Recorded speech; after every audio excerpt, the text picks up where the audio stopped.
आलोचना करेंगे महाप्रभु का ही आवेश अवतार। एक तो श्रीनिवास आचार्य रूप में आए हैं और एक नित्यानंद प्रभु के पुत्र रूप में वीरचंद्र प्रभु, ये महाप्रभु के ही अवतार। महाप्रभु बोल के गए हैं हम 3 बार आएंगे। इस तरह से हम 3 बार धरित्री में आएंगे जीव को प्रेम वितरण करने के लिए। गोलोक के जो दुर्लभ प्रेम वो तो सब कोई दे नहीं सकता है, जिसका वस्तु है वही दे सकता है। आपका जो घर का वस्तु है वो वस्तु तो हम दे नहीं सकते, हम तो हमारा पास जो है वही तो देंगे ना। जिसका पास जो वस्तु है वो तो वही दे सकते हैं, आपका घर का वस्तु तो हम दे नहीं सकते। तो गोलोक का जो प्रेम धन है कौन दे सकता है? जिनके वस्तु है राधा कृष्ण जुगल प्रेम, दोनों मिल करके श्री कृष्ण चैतन्य महाप्रभु रूप में आए हैं। वो प्रेम कलियुग को जीव को कृतार्थ करने के लिए, जो कि कोई युग में कोई अवतार आ करके ये प्रेम प्रदान नहीं किए हैं। वो प्रेम प्रदान करने के लिए करुणा अवतीर्ण कलौ, करुणा करके, करुणा अहितु की करुणा, जो करुणा साधारण सत्य युग में, त्रेता युग में, द्वापर युग में जो करुणा प्राप्त करना संभव नहीं था। उस समय तो शुद्धता ज्यादा थी ना। सत्य युग में सब शुद्ध सात्विक, सब धर्म के 4 पद जो है पूर्ण रूप में विद्यमान, लेकिन उस समय दिया नहीं। त्रेता युग में 3 पद, धर्म के 1 पद नष्ट हो जाता है। द्वापर में 2 पद नष्ट हो जाता है। कलियुग में धीरे धीरे 4 पद, धर्म के सब समस्त अंग जो है वो नष्ट हो जाता है धीरे धीरे। और ऐसे कलियुग के प्रति करुणा करके प्रभु अवतीर्ण हुए हैं ये प्रेम प्रदान करने के लिए। ये क्या कहेंगे? यही तो कि करुणा ना, अरे देंगे वो वस्तु जो वस्तु योग्यता है ना। हम तो एक वस्तु किसको देंगे? जो योग्य है उसको देंगे, है ना। जो योग्य नहीं है उसको हम कैसे देंगे वो वस्तु? तो सत्य युग में योग्यता थी तो उस समय दिए नहीं, त्रेता में भी योग्यता थी लेकिन दिए नहीं, द्वापर में थोड़ा, तो कलियुग के जैसे नहीं थे, धर्म तो थे उस समय। लेकिन कलियुग में समस्त धर्म भ्रष्ट ऐसे जीव, पापी तापी जीवात्मा सब कलियुग में आकर के जन्म लेते हैं। और इनको कृपा करने के लिए महाप्रभु ने वो प्रेम प्रदान करने के लिए राधा कृष्ण जुगल मिलित तनु रूप में आए हैं। अहितु की कृपा परवश होकर के, अहितु की कृपा ये कलियुग को जीव के देंगे। तो कलियुग की जीव धन्य है जो और कोई युग में कोई साधना के द्वारा ये प्रेम प्राप्त करना संभव नहीं है। और इस युग में भी साधना के द्वारा ये प्रेम प्राप्त करना संभव नहीं है। तो कैसे संभव? बोलते अहितु की कृपा, एकमात्र कृपा। वो कृपा कैसे होगी? बोलता लालसा, चाहन, डिमांड साधना के द्वारा होगा नहीं। साधना का उद्देश्य क्या है?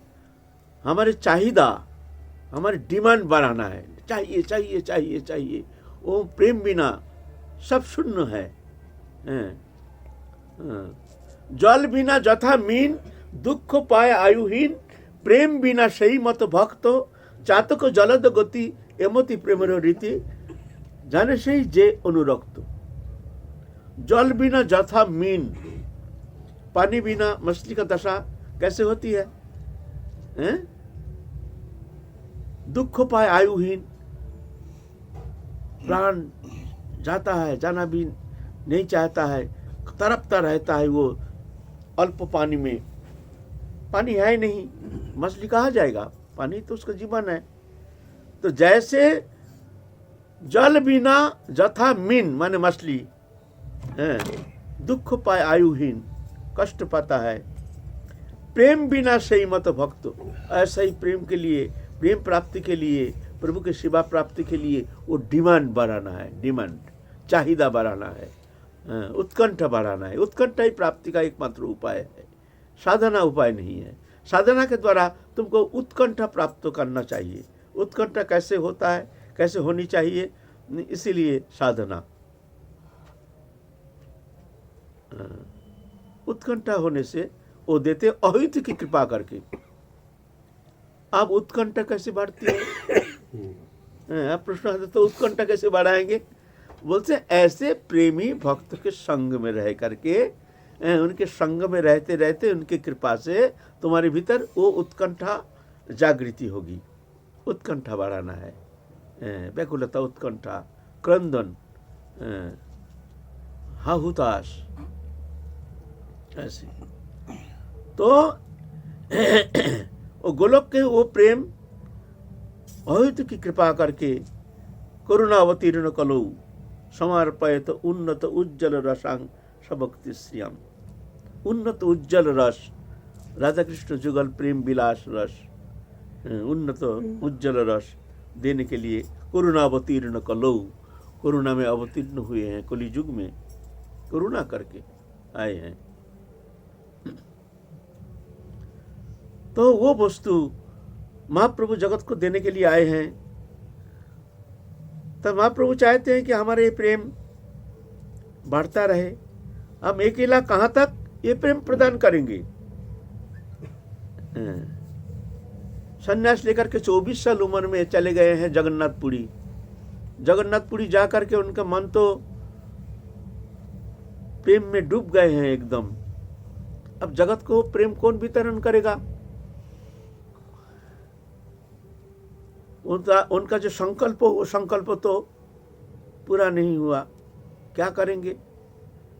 नित्यानंद प्रभु अवधूत पागल, पागला निताई, वो भी पागल जैसे होकर के जगन्नाथपुरी चले गए हैं कि महाप्रभु के सानिध्य में रहेंगे और प्रेमानंद में निमग्न होकर के, प्रेम रस आस्वादन में निमग्न होकर के दिन व्यतीत करेंगे। ऐसे संकल्प लेकर गए हैं जगन्नाथपुरी।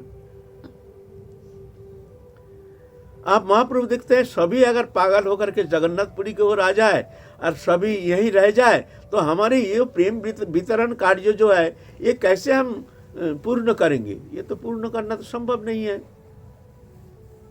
तो नित्यानंद प्रभु का हाथ पकड़ के कहती हैं, श्रीपाद तुमको मैं एक अनुरोध करता हूं, तुमको मानना पड़ेगा। मैंने क्या बताओ? बोलो, वचन दो, हमको मानोगे? ठीक है, तुम्हारी इच्छा पूर्ति के लिए हम तुम्हारे वचन स्वीकार कर लेंगे। बताओ। तुम घर चले जाओ, जा करके संसार रचना करो। ये क्या? ये वज्राघात है, बिजली गिरी जैसे माथे में, ये कोई बात है? हम सन्यासी हैं, हम गृहस्थ आश्रम में जाकर के संसार रचना करेंगे? तुम ये क्या कह रहे हो? बोलते देखो श्रीपाद, तुम कितने भी संसार करो, तुम तो संसार में कभी डूबोगे नहीं। तो क्योंकि तुम तो प्रेम में निमग्न हो, प्रेम सुधारस तुम तो अहर्निशि पान करते हो।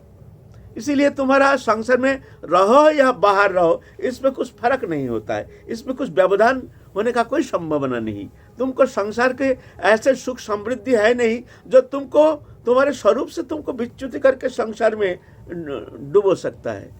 ऐसा कोई शक्ति सामर्थ्य माया का तो है नहीं। तुम मायापति हो, तुम क्यों चिंता करते हो? तो हमको संसार में क्यों भेज रहे हो? देखो, ये जो वस्तु है ये तो साधारण मनुष्य के द्वारा वितरण करना संभव नहीं है। ये वितरण कौन कर सकता है? जिनका घर में ये वस्तु है वो तो दे सकता है ना। तो तुम जो संसार रचना करोगे, तुम्हारे द्वारा जो संतान उत्पत्ति होगी, वो शक्ति समन्वित होकर के आएगी संसार में, वो शक्ति लेकर आएगी। साधारण मनुष्य में वो शक्ति होना संभव नहीं है। और तुम जो संसार रचना करोगे उसमें वो शक्ति लेकर के ही आएगी, वो ही दे सकता है। साधारण मनुष्य के द्वारा उज्जवल प्रेम रस वो देना संभव नहीं है। बोले ऐसा कोई गारंटी है जो हम संतान उत्पत्ति करेंगे और वो ऐसा ही शक्ति सामर्थ्य हो करके आएंगे संसार में? एक तो सामर्थ्य तो तुम ही हो संसार में, एक ही तुम ही मात्र प्रेमदान करने में समर्थ हो। तुम हमको बहका रहे हो। हम संसार रचना करेंगे और हम जो संसार जो बढ़ाएंगे वो आकर के इस तरह से प्रेम वितरण करेंगे। वो तो वितरण करने वाले मालिक तो तुम हो। तुम हमको बहका रहे हो, संसार रचना करके हमको संसार में भेजना चाहते हो। श्रीपाद, मैं वचन देता हूं, मैं आऊंगा तुम्हारे घर में, मैं आऊंगा। तुम चिंता मत करो, तुम जाओ, मैं तुम्हारे पुत्र रूप में आऊंगा, मैं वचन देता हूं। आप क्या करें, अब जाना पड़ेगा। आए हैं सन्यासी गौरीदास पंडित के वहां। गौरीदास पंडित तो ससुर सूर्यदास पंडित, गौरीदास पंडित, सूर्यदास पंडित, भूल हो गया। सूर्यदास पंडित वो भी महाप्रभु का पार्षद, वो भी सब पार्षद तनु, सब पार्षद जन्म लिए हैं। सूर्यदास पंडित के दो कन्या, वसुधा और जाह्नवा, दोनों ही सब गोलोक से आए हैं। सब यहाँ के मानव शरीर किसी के है नहीं। वहां आकर के भिक्षांग देही बोल करके आ गए उनके घर। सूर्यदास पंडित आए हैं, बोलिए क्या सेवा हमारे लायक। सन्यासी देख करके और ही दिव्य चेहरा, ऐसे विशाल शरीर। नित्यानंद प्रभु के शरीर बहुत विशाल था शरीर, और ऐसे अद्भुत देखने में, जैसे गोलोकधाम से साक्षात अवतीर्ण हुए हैं। लेकिन पोशाक तो बहुत अद्भुत है, अवधूत वेश, नील वसन पहने हुए हैं, एक कान में कुंडल है, एक कान में कुंडल है, इतने बड़े केस है, अद्भुत चेहरा, अद्भुत उनकी गतिविधि। पागलपन जो, तो ये तो पागल है, लेकिन देख करके तो ऐसा पागल तो लगता नहीं है। अच्छा ठीक है, भिक्षा देंगे, क्या भिक्षा चाहिए सन्यासी वर? नहीं, मैं चाहता हूं आपका दो कन्या है, एक कन्या हमको दीजिए, हम संसार रचना करेंगे। आप तो देखते हैं सूर्यदास पंडित तो ये पागल और सन्यासी है, अवधूत है, इसको कन्या देने से ठीक है, जवान नौजवान तो है जरूर, लेकिन ये क्या खिलाएंगे इसका? आपका घर मकान दुकान कहाँ है? आप कहाँ रहते हैं? आपका ठिकाना कहाँ है? ठिकाना तो हमारा पेड़ के नीचे रहते हैं हम, ठिकाना तो हमारा है नहीं। बताओ, ऐसे सन्यासी अवधूत को हमारे कन्या दे करके कन्या को क्या खिलाएंगे भाई? भिक्षा करके खिलाएंगे और पेड़ के नीचे रखेंगे? ये तो भाई हमारा कन्या को इसमें से, इससे तो अच्छा है पानी में, गंगा में बहा दें। तो कहे नहीं, लेकिन मन में चिंता कर रहे हैं ऐसे ऐसे भाई अवधूत को क्या कन्या देंगे? कहते हैं बाबा ये तो होगा नहीं, आप और कुछ भिक्षा ले जाइए, और कुछ चाहिए तो। हमको कुछ नहीं चाहिए, हमको चाहिए नहीं बोल करके पेड़ के नीचे बैठ गया। सामने एक पेड़ था, पेड़ के नीचे बैठ गया और दोनों कन्या का हाजा हो गया, हाजा हो गया, हाजा हो गया। अब ये रात में उल्टी दास्त, उल्टी दास्त, उल्टी दास्त आ रही, ये तो मरणापन्न हो गया, मरणासन्न हो गया, क्या किया जाए, क्या किया जाए? और देखते हैं सन्यासी दूर में एक पेड़ के नीचे जा करके ऐसा बैठा है, तान छाती तान के चुपचाप आंख मूंद करके बैठा है। बोले ये अवधूत का ही कोई कार्य है, ये कोई तंत्र मंत्र जानता है, चलो भाई इनसे पूछें भाई, कोई दवादारी हो तो कुछ कम से कम तो जिला तो दे हमारे कन्या को। गए हैं, हाथ जोड़ करके, सन्यासी पर आप कृपा करके थोड़ा हमारे कन्या ऐसे अस्वस्थ है, तो उसको थोड़ा देखिए क्या है। आप लोग तो साधु सन्यासी हैं, बहुत कुछ जानते हैं, जड़ी बूटी, थोड़ा बचा दीजिए। बोले बचा तो हम देंगे, लेकिन कन्या तो एक देना पड़ेगा। हम बचा देंगे तो वचन दीजिए हमको कन्या देंगे। हाँ हाँ देंगे, एक कन्या तो देंगे। बोले एक कन्या देने से होगा नहीं, और दहेज में दूसरा कन्या भी देना पड़ेगा। बोले तो एक कन्या, आप दहेज में दूसरा कन्या, क्या करेंगे? तो हम जा सकते हैं, नहीं तो हम जाने के लिए तैयार नहीं। हम तो बचा तो देंगे, लेकिन एक कन्या तो हमारे संसार रचना के लिए एक कन्या देना पड़ेगा। लेकिन आपने जो मना किया है, इसलिए दहेज में दूसरा कन्या भी देना पड़ेगा आपको। आप क्या करें भाई? तो लेकिन मरना सन्ना है, ठीक है ठीक है, ऐसे ही होगा। फिर जाके आए हैं तो नित्यानंद प्रभु तो साक्षात बलराम है, शिष्य अवतार है। थोड़ा सा फूक फाक दे दिया, ठीक हो गया, तो उनसे शादी रचना कर दिए हैं। वहाँ से आए हैं, आ करके तो खरधाम में आए हैं। और लंबा नित्यानंद प्रभु की कहानी तो हमारा नहीं, हमारा अभी विषय जो है वीरचंद्र प्रभु। फिर नित्यानंद प्रभु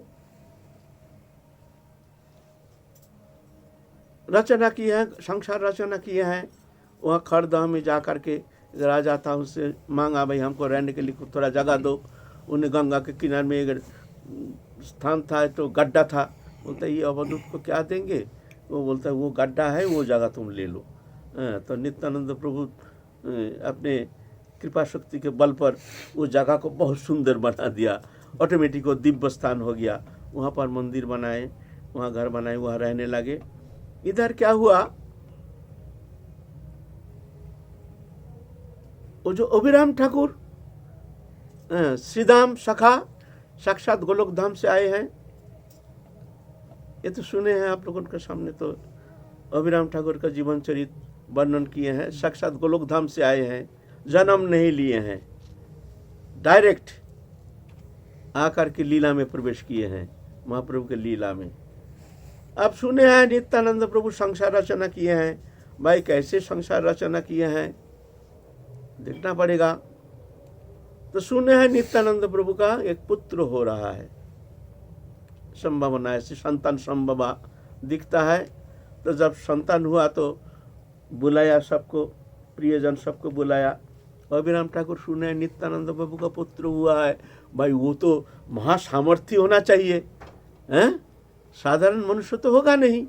अच्छा सामर्थ्य है तो उनको तो प्रणाम तो करना ही चाहिए। और ये अभिराम ठाकुर ऐसे थे, किसी को अगर प्रणाम किया ना वो समाप्त, राम नाम सत्य है, तुरंत प्राण वायु निकल जाता है। शालग्राम शिला को प्रणाम करते शालग्राम फट जाता है।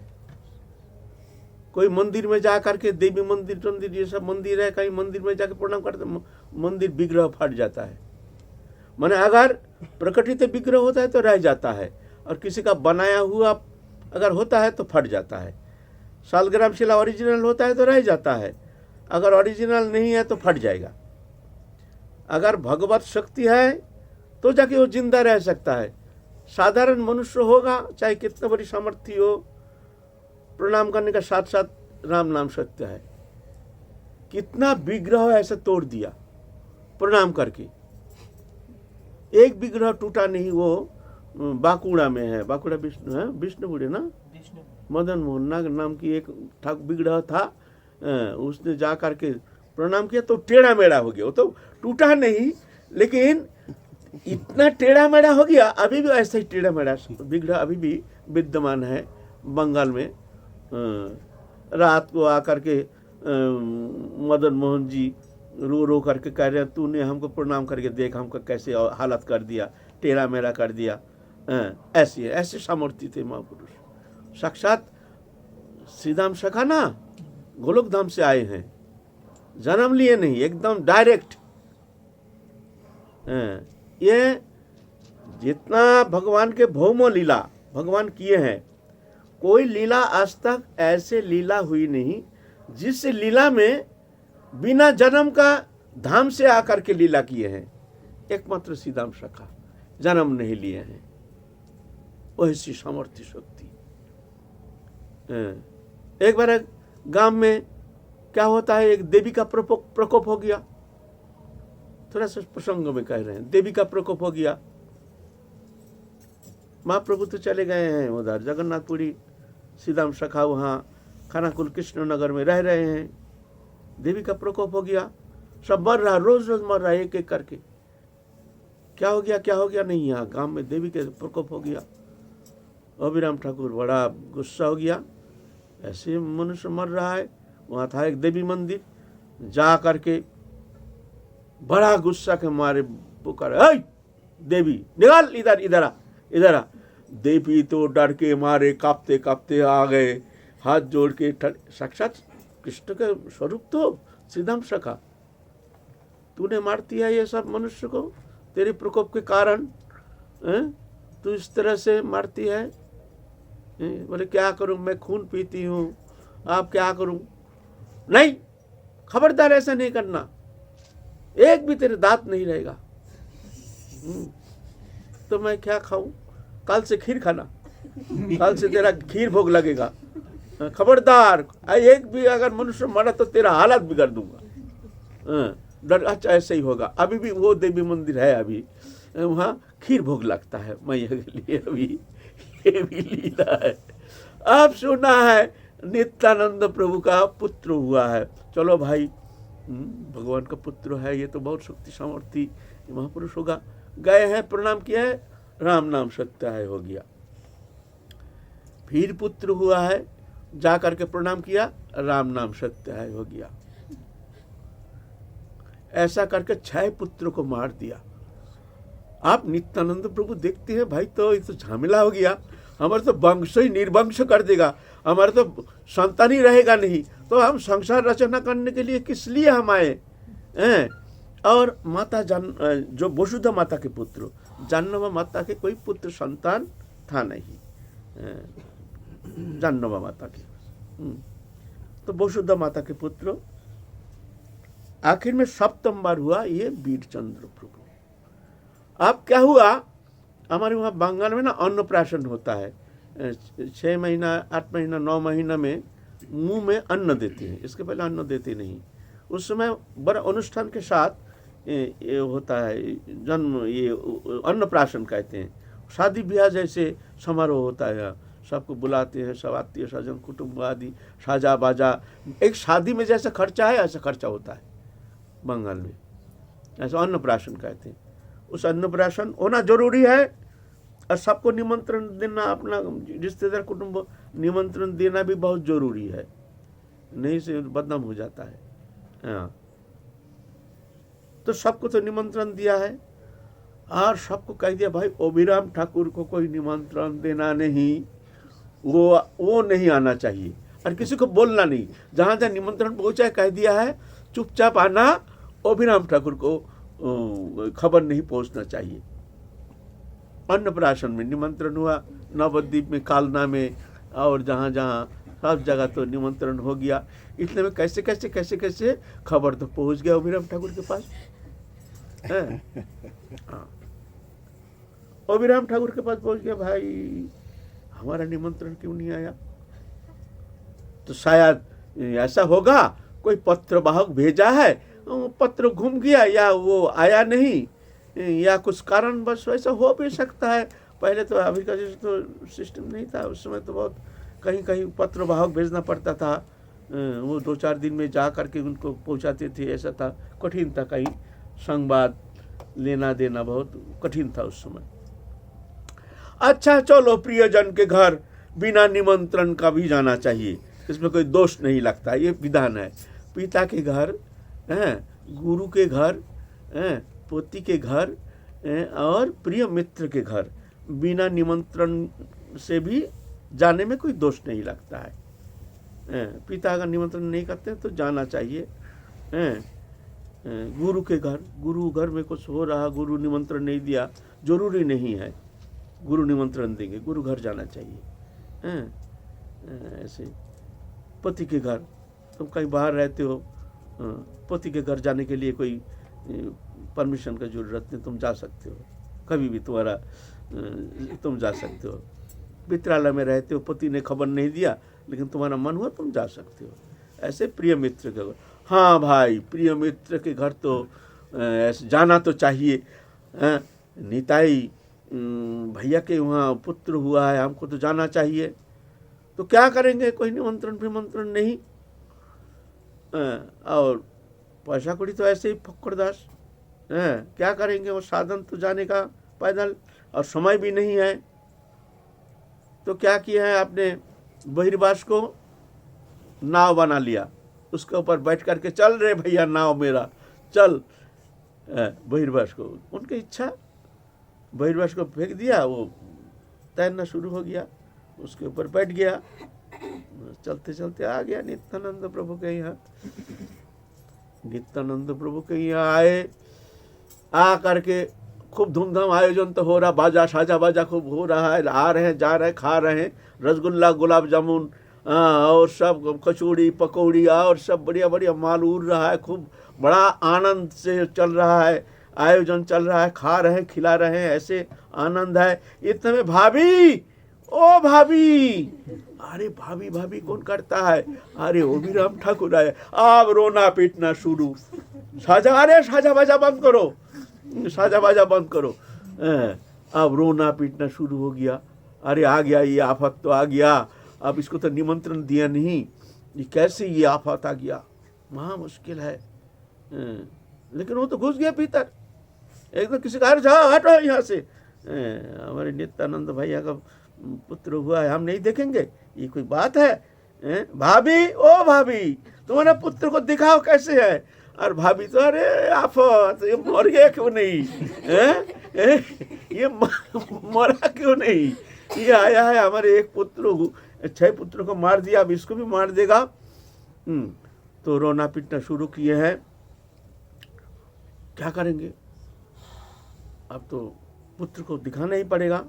बार बार प्रभु को चरण कमल चिंतन करें, हे प्रभु रक्षा करो, रक्षा करो, हे दीननाथ दीनबंधु, ये एक पुत्र कम से कम तुम रक्षा करो, ये आफत का ये नज़र से तुम इसको बचा लो प्रभु। तो प्रभु ने प्रेरणा दी है ना, कोई चिंता नहीं, प्रभु ने प्रेरणा दिया है, कोई चिंता नहीं, तुम दर्शन कराओ। तो बच्चा को गोदी में लेकर के बैठे हैं और बीराम ठाकुर प्रणाम किए, और बच्चा खिलखिल करके हंस रहा है, अरे ये तो मरा नहीं। फिर प्रणाम किए, सब शक्ति लगा करके, बच्चा और छलांग मर रहा है, अरे ये तो कुछ नहीं हुआ है, बड़ा सामर्थ्य कोई है, ऐसा तो साधारण नहीं है। फिर प्रणाम किए, बच्चा और खिलखिल खिलखिल करके हंसना शुरू किया। तब जा करके बच्चा का चरण ले करके अपने माथे में छुआ रहे हैं, जी हाँ ये हमारे महाप्रभु आए हैं, ये साक्षात हमारे ठाकुर जी आए हैं। खूब आनंद से, फिर खूब आनंद से धूमधाम से बड़े आनंद उत्सव मनाए हैं, अन्नप्राशन खूब धूमधाम के साथ किया है, बड़े आशीर्वाद करके सब आत्मीय स्वजन जो है सब धीरे धीरे सब चले गए, अभिराम ठाकुर भी बड़ी प्रसन्नता के साथ चले गए। इस तरह से पालन कर रहे हैं। छोटा बच्चा बड़ा सुंदर, जन्म से ही अद्भुत उनके लक्षण, दिव्य भाव सब देख करके सब बहुत प्रसन्न हो गए हैं। ऐसे जो महाप्रभु कहे हैं नित्यानंद प्रभु को, जो हम आएंगे तुम्हारा घर में, उसका सब लक्षण दिखने में आया, चेहरा में ऐसे महापुरुष के जो लक्षण 32 लक्षण होता है साधारण मनुष्य में, और भगवान जब अवतीर्ण होते हैं उनके शरीर में 32 प्रकार का लक्षण अलग होता है। उस लक्षण के द्वारा पहचान होता है ये महापुरुष है, 32 लक्षण। तो ये देख करके सब बहुत प्रसन्नता मना रहे हैं, बहुत आनंद मना रहे हैं, घर में बच्चा बड़ा हो रहा है। अच्छा फिर काल चलेंगे हम लोग, अभी और आगे हैं विठचंद्र प्रभु के जीवन चरित्र, बहुत सुंदर है। जय जय श्री राधे श्याम।